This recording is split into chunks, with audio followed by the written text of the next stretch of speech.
Okay, the Houston contingent is on its way. For the Cougars, we'll have Coach Kelvin Sampson, Senior Corey Davis Jr., and Senior Galen Robinson Jr. After Houston, will be followed by UConn, who will have head coach Dan Hurley and Senior Jalen Adams. Houston advances to Saturday's semifinal round. The Cougars will face either Memphis or UCF. That will be Saturday at 2 p.m. Central, 3 p.m. Eastern. That will be on ESPN2. Houston improved now to 5-5 all-time in the conference championship. The number one seeded team is now 6-0 all-time in tournament openers, 11-2 in all tournament games here at the American Tournament. Cougars are now 30-2 with the win. It's the fourth Houston team to win 30 games, the first since the 1983-84 season. The other three previous 30-win teams at Houston all reached the Final Four, those being in 1968, 1983, and 1984. UConn fell to 11-5 all-time in the American Championship. Guard Jalen Adams finished today's game with 15 points, 10 rebounds, finishes his career with 1,706 points. That leaves him 4 shy of the Americans' career record of 1,710 set by Rob Gray of Houston.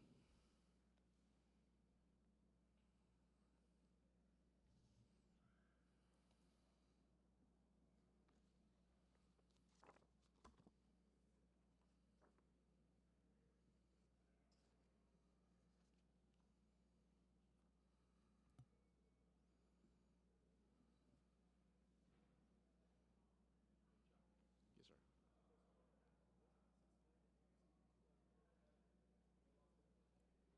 I'll double check that. And 14? Yeah. 15?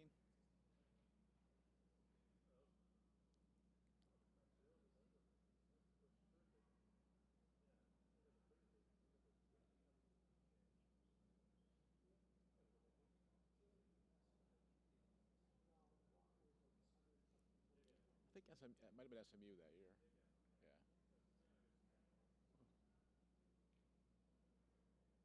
That could be way off. Wouldn't be the first time.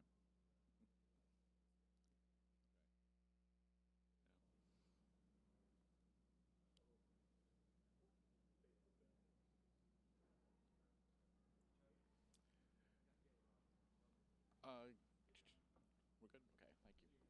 Gentlemen. Welcome, gentlemen. All right, congratulations. Good, thanks. Welcome, congratulations. All right. Coach, welcome. Congratulations. Thank you. Do a quick intro and we'll go right to questions. Okay, Houston is here. We're joined by Coach Kelvin Sampson, Senior Corey Davis Jr., and Senior Galen Robinson Jr. We'll take an opening statement from Coach, then we'll open up to questions. Yeah, I thought our defense was solid. You know, we watched the first half yesterday. Our coaching staff went to work and just watched a lot of film. We only played Connecticut once during the regular season. That was in Hartford. So obviously when you do that, you have a feel for the personnel. But you know, you're playing a team yesterday that made 13 threes, so and they got X amount in transition. I thought our kids really paid attention to the details, very scout report specific. Thought we were, especially Corey and Galen, thought they were very cerebral and how we wanted to guard their guards. And then our depth, you know, I thought we wore them down. We wanted to come out the second half and be ultra aggressive in everything, whether it's defense, rebounding. And when we did get the boards, wanted to push it, play in transition. We run for threes, obviously. I thought Corey and Armani got good looks, and then our offensive rebounding I thought was solid. So it was, you know, good win. Move on to the next one. We'll take questions at this time. Please raise your hand. We'll get a microphone over to you. Start over here, please, in the back.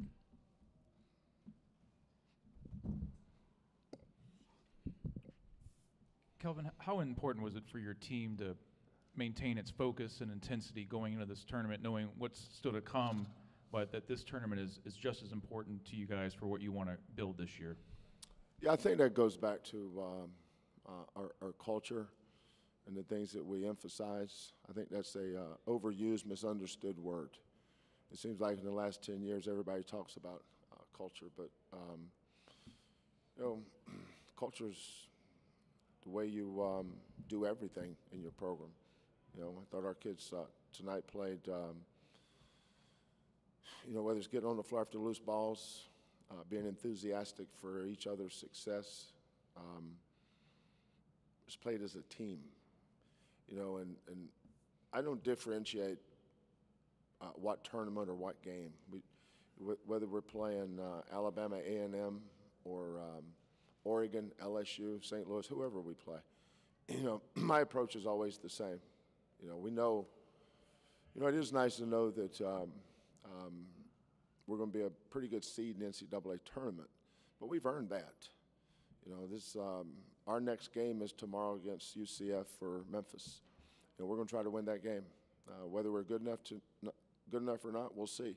But we're going to do our best to try to win it. Other questions? Over here.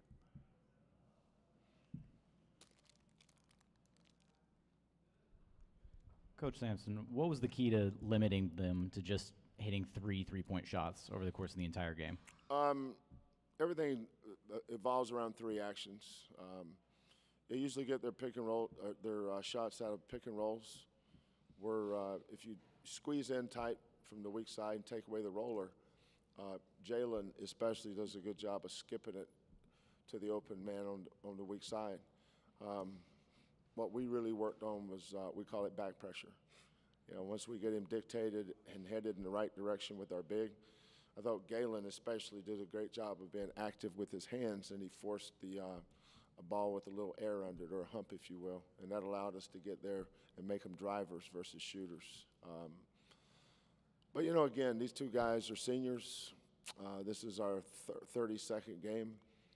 Our game, how we guard pick and rolls vary from game to game, but we don't have a million ways to do it. You know, we look at a team's strength and says, okay, we're going to guard this team this way. But Jalen Adams makes it a little bit different because you can't go underneath ball screens on him. You have to really chase him and get your big up to the line of scrimmage. But I thought the key to defending their shooters was 5 people guarding the ball screen. I thought all 5 guys did their jobs. Over here in front, please. Jeff, some water. Thank you. Coach, what does Galen give you as a floor leader that maybe, you know, sometimes goes a little overlooked in, you know, setting up the offense? And Yeah, I think one of the things that Galen's learned to do over his career is play to his strength. And everybody has a strength, something they're good at and something they're not. You know, if you let what you don't do good get in the way of what you do good, then you've gotten away from your reference point. We all have a reference point. What was the name of that movie that Will Smith, that guy couldn't dance? He was trying to show him how to dance. You guys know what I'm talking about? He said, stay. Yeah, remember that? That's who we are. That's who Galen is. He's that guy, just stays right here. You know, don't be doing all that crazy stuff. It's right here. It's right here. And so he's learned to be a solid point guard, and he's really, really good at being solid. And there's a lot of guys in the NBA that are the same way. They're solid. That's a huge gift for our team. We need solid. You know, Dejan comes in there and he's all over the place sometimes. But Galen gives us stability, and that's important for our team. That's why our first team tonight was so good defensively, is because our point of attack. Thank you. Sure. Other questions? Over here to Corey. Galen, can you just talk about what it means to you personally to be playing at such a high level in your last conference tournament? It means everything, because if I'm at a high level, that means we're usually playing pretty good, and I want to give my team the best chance to survive and advance. So, but my main focus is just playing my heart out, just playing as hard as I can, and just taking whatever comes with it. Back here in the middle, please. Corey, how would you describe your guys' mentality coming into this tournament, knowing what's still at stake, what you guys want to accomplish this year, but how important it is to finish this tournament the right way as well? If I had to find a word to describe, it would probably be desperate. I mean, we have to have a sense of desperation. It's just us playing to our coach. I mean, we come in and we treat every team the same. We stay focused on our scouts and we just play our hearts out. And I think that goes a long way with us winning. Questions back in front? Galen, you jumped on him early. How important was it to sort of set the tone coming right out of the gate? It was extremely important to me because, Jalen Adams, he's a tough matchup, and he's the head of their snake, and I just knew that I'd have my hands full with him, but I know if I outcompeted him, outworked him, I knew I can give my team a chance, and if you give guys like us a chance, that's all we need. Time for one or two more. Seeing none. Houston, thank you.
Okay, UConn is here. We're joined by Coach Dan Hurley and senior guard Jalen Adams.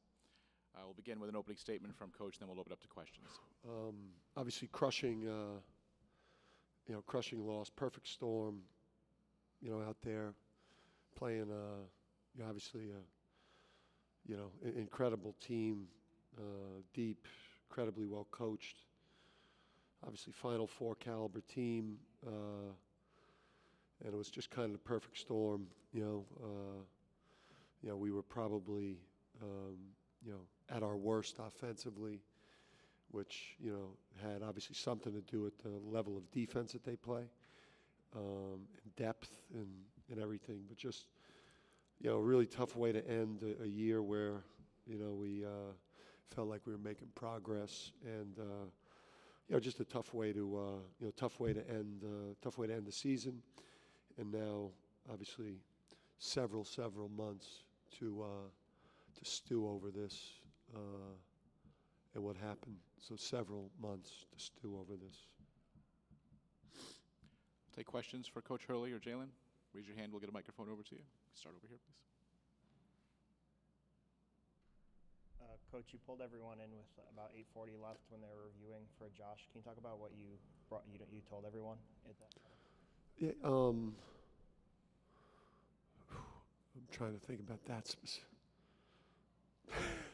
There were a lot of things said in those second half huddles there. There were a lot of, pleading. Obviously, that was like a tidal wave that hit us. They were, listen, they were playing at such a high level. 10 high-level players rotating in and out of the game there. We just talked about, continuing to, to compete. Obviously, we couldn't match the level. Winning was out of the equation. We just talked about not quitting, and today wasn't quitting. Today was just being completely overmatched and being outplayed at the absolute highest level. If you watched the game and you felt like we laid down and played dead, then you know nothing about sports or basketball, and you should stop watching it. We just got completely, demolished, and I just think we just got demoralized by the level that they were playing at. So we just, listen, let's try to finish this game in a manner where we can look at each other when it's over in terms of how we compete. And that's all you can ask at that point when it's getting like that. Go in the back to Mike.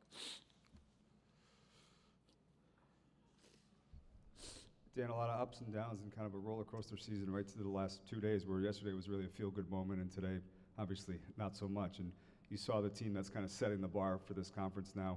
What do you take away from your first season in terms of what you were able to accomplish in setting the foundation for reaching that level? Yeah, I mean, Houston is where we want to get someday, and the message after the game was like 1 through 10.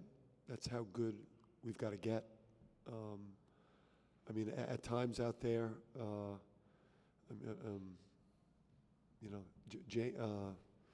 put it like this, Jalen is a talented player that could play on the level of just about anyone.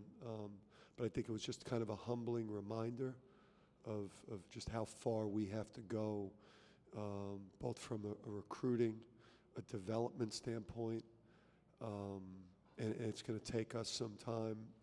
There have been no delusions of grandeur with this coaching staff throughout the year. We've known exactly where we're at.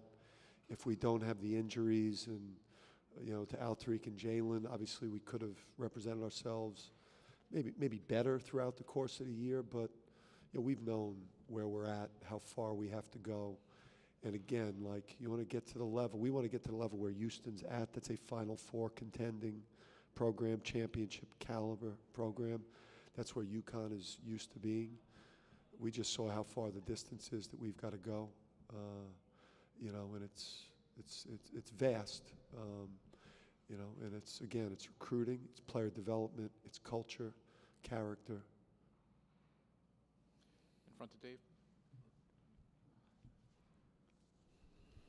You kind of just answered what I was going to ask, just in terms of when you look at Houston, that's what you want to be in a few years, and not just in terms of talent and depth, but even just the way they were kind of playing hard, even when they had a big lead, and just not kind of relentless out there. Is that? Yeah, no, listen, that's a pack of wolves. I mean, those guys, that is a pack of wolves, 1 through 10. Just no let up. I mean, they play with incredible confidence, toughness, intensity, joy, the depth. They just kept coming, and their second group that they put in there would have finished in the top 4. I don't, that is a Final Four caliber team. So yeah, I mean, we know, we knew what it was, and for us it was.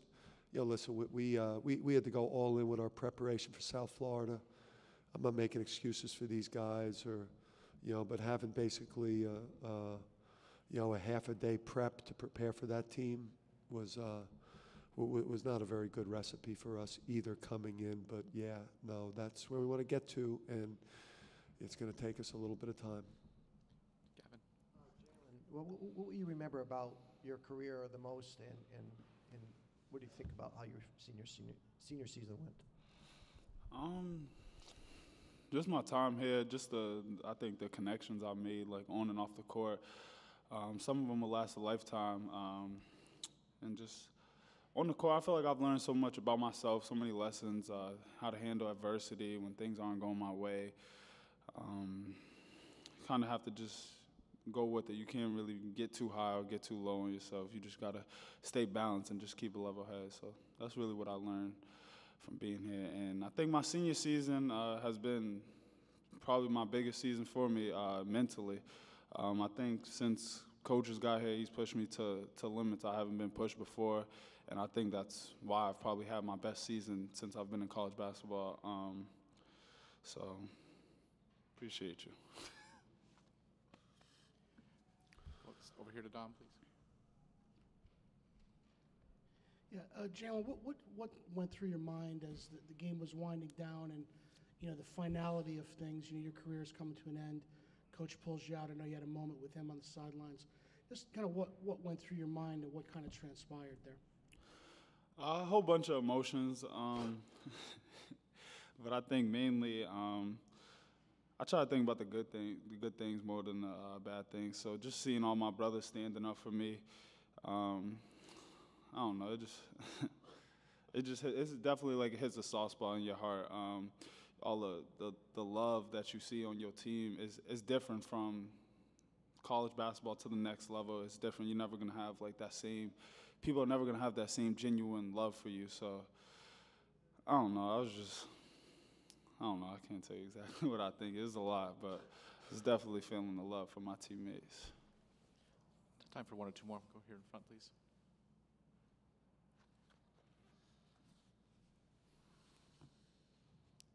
So Jalen, congrats on everything that you've accomplished, but can you talk about just your experience at UConn, just a reflection on it overall? I think just a reflection as I look back on it. I think just coming in, I was just a young, childish, immature kid, and I think as I progressed throughout my time, I kind of became more mature and just kind of looked at things, looked at the bigger picture, and I think a lot of people go through different things, and I think adversity was probably the best for me. I think it's turned me into a man, and I think it'll help me in my future career. So I think all the ups and downs that I've experienced at UConn has been beneficial for me. We'll take the last one over here. Coach, from your perspective, how have you seen Jalen kind of progress from when you came here in the beginning and convincing him to stay, and then to the end of the season now? Yeah, I mean, he's grown a lot, and I'm just not sure, listen, he's had incredibly, bad luck in terms of the timing, of a player of his caliber, just coming into the program. I just, my heart kind of breaks for him because of the conditions that he's, had to play through. And he's had an amazing career playing through it. But just there's not many players of his caliber that have come to UConn that have had to play and go through the career under the conditions that he's had. The program sliding, coaching transition, obviously not being surrounded by what some of the great players in the past have been surrounded by. So, but I don't think a guy could have handled it much better. I just don't think somebody could have just kept such a positive attitude and been such a good guy to be around while having kind of everything around him kind of not be what he signed on for. So, I mean, I'll always admire that about him. And, I hope to stay connected with him through what I think is going to be an amazing professional career. UConn, thank you. Thanks.